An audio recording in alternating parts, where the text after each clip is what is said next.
I am Paul Hagrogian, National President of the National Postal Mail Handlers Union. It is June 27th, 2019, and we are at Postal Headquarters in Washington, D.C., where we just opened up formal negotiations for our 2019 National Agreement. Both sides introduced their team members and read their opening statements. The following is a video of the proceedings.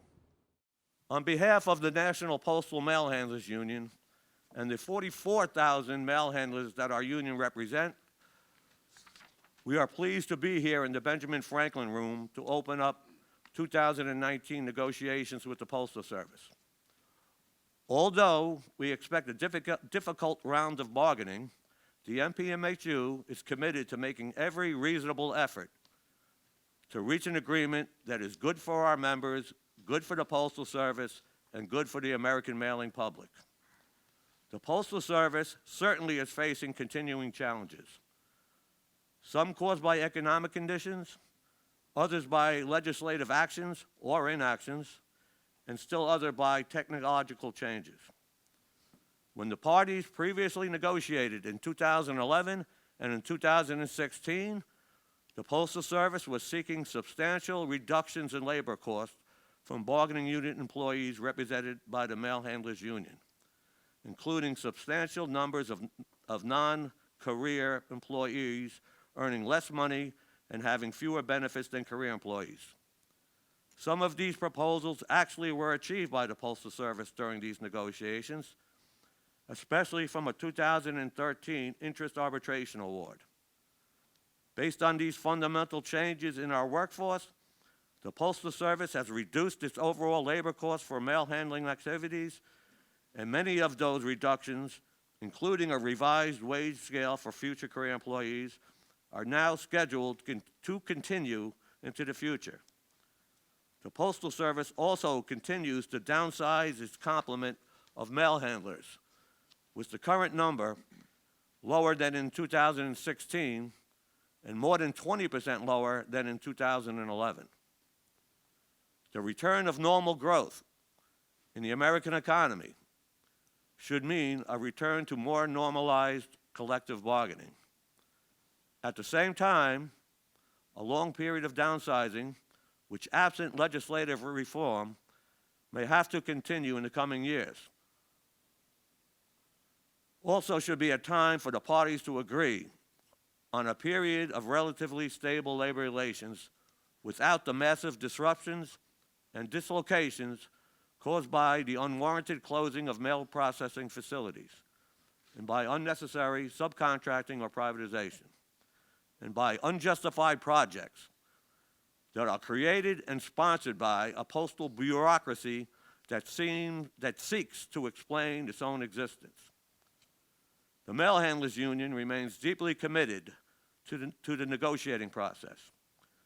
Certainly, the NPMHU will continue to work with the Postal Service so that Congress enacts postal reform legislation to obtain relief from mandatory payments to the Retiree Health Benefit Fund, to allow for more rational investments of the money already in the fund, to integrate the postal health care system into Medicare, to expand the mailing and other services that the Postal Service offers to the American public, and to stop the unwise closings and consolidations of mail processing facilities.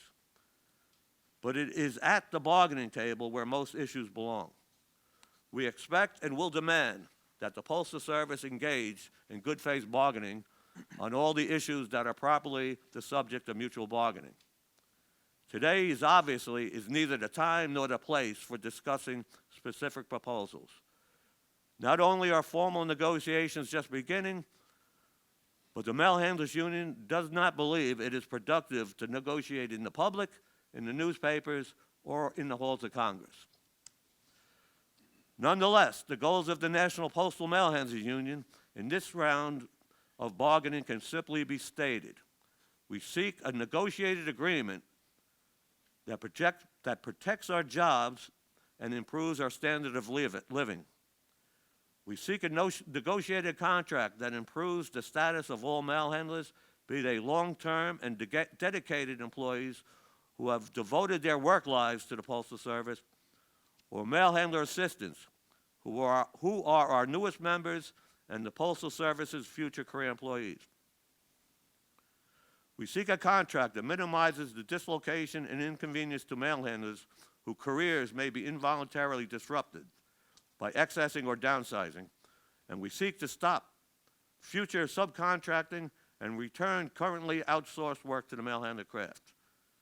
In short, we seek practical solutions to the problems faced by mail handlers so that working together, we can ensure the Postal Service and all of its mail handler employees can continue to provide the American public with the service that they have come to expect. In closing, let me state that the National Postal Mail Handlers Union seeks to obtain a fair and just settlement with the Postal Service. We understand that these negotiations will be difficult, but if management makes reasonable proposals and counter-proposals at the bargaining table, we will certainly recommend ratification to our membership. We also hope for and expect the same attitude from postal management, that reasonable proposals from the union will be met with acceptance. If both parties are able to adopt this approach to the bargaining, I remain optimistic that we will be able to reach a negotiated settlement. Thank you very much. Thanks, Paul. Megan, it's all yours. Thank you, Doug. Good morning, everyone. Morning. Let me welcome your National Executive Board. Appreciate you being here at headquarters and your negotiating team. And let me thank Paul for his leadership and his partnership on public policy issues that would benefit the Postal Service. Thank you. And I'm pleased to participate in another round of collective bargaining with the National Postal Mail Handlers Union. Everyone here today is well aware of the challenges the Postal Service continues to face. This includes serious financial challenges and an ongoing erosion of total mail volume.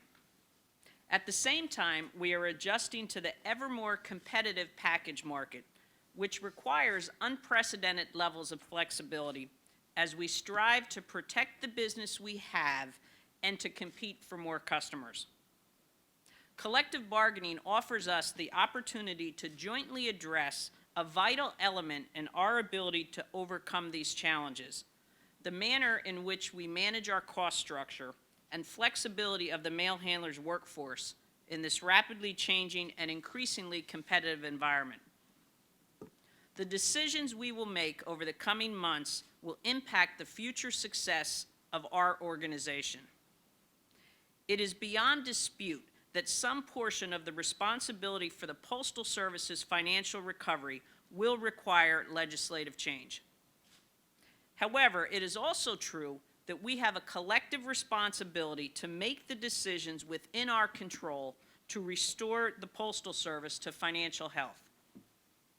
We have a continuing obligation as stewards of this organization to make the difficult choices and devise the creative solutions that will improve our competitive position as we adjust to our new financial reality and to the changing marketplace.